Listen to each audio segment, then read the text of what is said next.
Episode 8, die geur van genesing. Daar kom 'n tyd wanneer jy nie meer huil nie. Nie omdat jy hard geword het nie, maar omdat iets in jou stil gesond geword het. Dis subtiel. Nie 'n wonderwerk nie, meer soos asem wat terugkeer na ritme.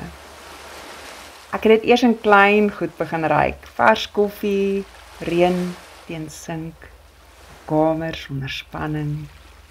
Vrede het begin ruik anders as pyn. En ek het geweet, die Gees is hier.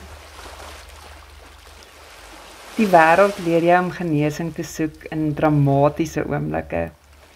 Maar die Gees werk sag.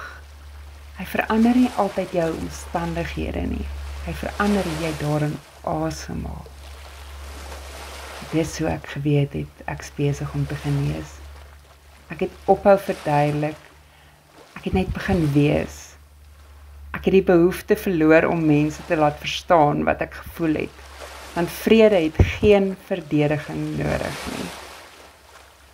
God se teenwoordigheid het nie altyd stem nie. Soms is dit net atmosfeer, 'n ligtheid in jou bors, 'n rustigheid in jou gedagtes. Dis die geur van genesing. Nie opvallend nie, maar heilig eenvoudig.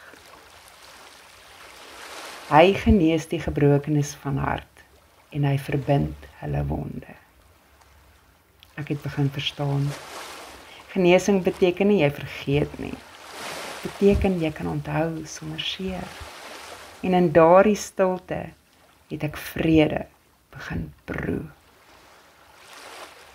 Dis vreemd toe genesing nie aankom met geraas nie, maar met stilte wat weer asemhaal. Hoe ruik vrede vir jou vandag?